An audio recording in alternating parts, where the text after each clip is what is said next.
teman kalian yang ketika ada maunya dia datang gitu, tapi ketika kita perlu dia entah kemana, lenyap, nggak tahu entah di mana ya. Nah ketika itu terjadi itu namanya pertemanan kalian atau circle kalian itu tidak sehat. Hanya ada satu pihak yang sering memberi tapi pihak lainnya hanya sering menerima. Sebenarnya ada pihak yang dirugikan, ada pihak yang selalu menguntungkan gitu. Nah ini merupakan salah satu ciri pertemanan yang tidak sehat. Nah seharusnya pertemanan yang sehat itu yang saling memberi dan saling menerima. Nah ini bisa disebabkan salah satunya karena kita tidak mengenal bagaimana sifat asli teman kita. Ya kita asal tahu aja penting aku ada teman gitu ya, penting aku ada teman ketika pergi, ketika bekerja, penting aku ada teman. Nah ternyata ketika kita sudah ada di dalamnya, kita dalam keadaan yang mungkin terpaksa melakukan sesuatu yang bukan diri kita sendiri. Kita akan menjadi orang lain ketika kita berteman dengan teman tersebut, lingkungan pertemanan tersebut, dan ini sangat tidak mengenakan dan tidak menyenangkan karena kita berperilaku didasarkan apa yang diinginkan oleh teman kita. Dan jika kalian berada pada lingkungan tersebut, ya sudahi saja daripada itu menjadi masalah psikis bagi diri kita sendiri.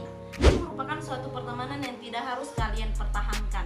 Jika kalian tidak bisa mengubah dengan tangan kalian punya kaki untuk melangkah ke tempat yang lain gitu ya. Kalian harus sadar bahwa pertemanan kalian itu tidak sehat, dan kalian harus sadar banyak hal yang kalian lakukan bukan hanya untuk berteman dengan si dia aja atau di kelompok itu saja. Banyak teman-teman yang lain jika kalian mau ya. Istilahnya itu tergantung lagi kepada kita. Jika kalian mau, jika kalian ingin menjalin relasi, carilah relasi yang bisa meningkatkan produktivitas kita, merendahin kita, menjatuhkan kepercayaan diri kita, yang sering selalu menyalahkan kita ketika ada masalah. Nah, ini salah satu teman yang tidak baik. Contoh lain lagi, pasangan hidup. Mungkin bagi kalian yang sedang menjalin hubungan, kalian ini ragu-ragu, ada perasaan bimbang, ragu-ragu apakah pasangan kalian itu memang betul tepat untuk kalian, apakah perlakuan yang selama ini dia tunjukkan apakah betul-betul itu perlakuan dia gitu ya. Gini teman-teman, kita tidak bisa simpulkan orang itu baik atau tidak ketika dia ada tujuan atau maunya kepada kita. Contoh ya, contoh kecilnya orang yang sedang jatuh cinta.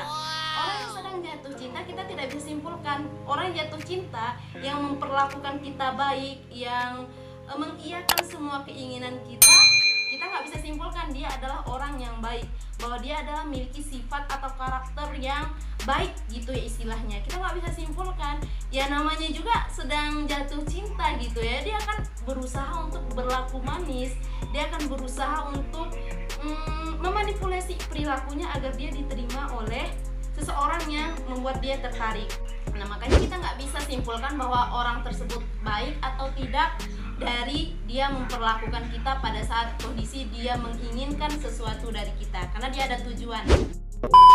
Jika kalian ingin tahu sifat asli seseorang, baik itu karena kalian ingin berteman dengan orang tersebut ataupun lebih-lebih jadi pasangan hidup gitu ya, karena masalah pasangan hidup susah-susah gampang gitu ya. Gampangnya gimana ya?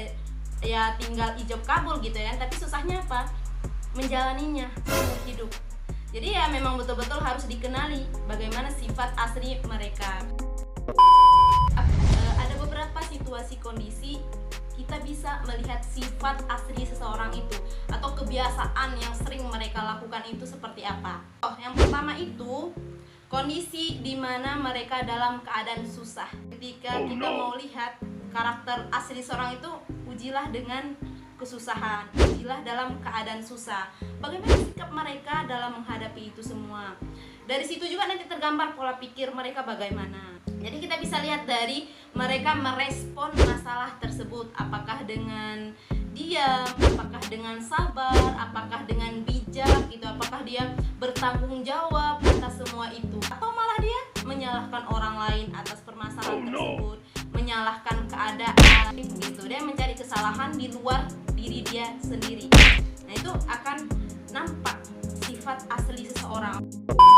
Contoh lain lagi, kita bisa juga lihat sifat asli seseorang ketika dia dalam tekanan atau sedang disakiti oleh orang lain. Kita bisa lihat bagaimana respon dia terhadap orang tersebut. Apakah balas dendam atau apakah dia dengan sabar menerima gitu ya, atau dia mencari solusi atas semua itu, atau dia akan malah menjadikan itu sebagai pelajaran, menjadikan itu motivasi agar dia kedepannya bagaimana ya caranya agar saya tidak disakiti oleh orang lain gitu ya. Dia akan mengambil pelajaran-pelajaran dari semua itu.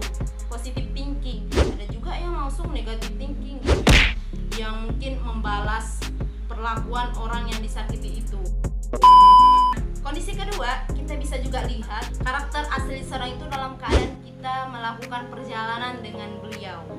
Itu akan nampak juga keluar sifat asli mereka. Apakah dia orang yang setia, apakah dia orang yang peduli, apakah dia orang yang ambisi, egois, itu akan nampak semua dalam perjalanan.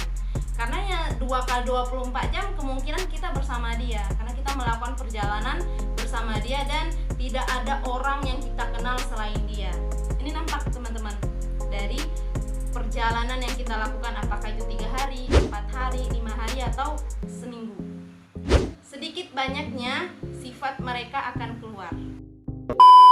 Yang ketiga, kita bisa lihat sifat asli seseorang, bagaimana cara dia memperlakukan orang-orang yang lemah. Misal anak kecil, orang tua, pengemis, pemulung, atau orang-orang yang lemah lainnya. Apakah dia tipe penyayang gitu ya, apakah dia tipe orang yang memperdulikan, apakah dia tipe pemerhati dan lain sebagainya. Kita bisa lihat sikap mereka terhadap orang-orang lemah. Mungkin iya selama ini dia tunjukkan kepada kita baik-baik semua.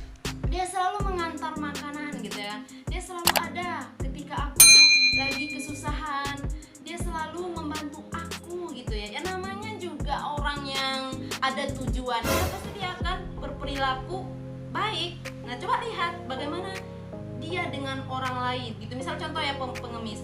Mungkin dengan kamu dia akan berikan 1 juta, 2 juta, sekian yang kamu inginkan. Tapi ketika ada orang yang meminta, dia berat untuk 1000 perak aja, dia berat untuk memberi. Ini ketahuan sifat asli mereka itu seperti apa. Yang selanjutnya kita bisa lihat sifat asli seorang itu ketika di rumah. Karena rumah mungkin tempat ternyaman yang membuat dia bisa mengekspresikan semuanya. Dan syaratnya jangan sampai dia tahu bahwa kita sedang mengobservasi atau sedang memantau atau meninjau bagaimana sifat asli mereka. Jika mereka tahu ya mereka akan manipulasi perilaku lagi namanya. Karena ada yang lihat gitu, karena ada yang memantau. Tapi ya lakukan secara alami. Mungkin itu teman-teman kondisi dan situasi yang bisa kita praktekkan ketika kita ingin melihat sifat asli seseorang. Nah, harapnya dengan kita melihat sifat asli seseorang, kita tidak terjebak dalam situasi yang saya maksudkan di awal. Tidak terjebak dalam kepura-puraan ya. Karena kepura-puraan itu tidak nyaman. Pura-pura bahagia, padahal hatinya menangis, mulutnya tersenyum. Itu tidak nyaman sama sekali. Itu tidak enak sama sekali. Jika kalian berada pada circle itu, lebih baik ya sudahi saja. Kalian punya tangan, jika kalian tidak bisa lakukan, kalian punya kaki untuk melangkah. Good job. Jika kalian menyukai video ini, kalian boleh klik like, dan jika kalian anggap ini bermanfaat, kalian bisa share ke teman-teman kalian yang lainnya agar kita sama-sama bisa menjalini pertemanan atau menjalini pernikahan dengan apa yang kita inginkan. Good job. Dan saya tutup. Bye bye. Wassalamualaikum warahmatullahi wabarakatuh.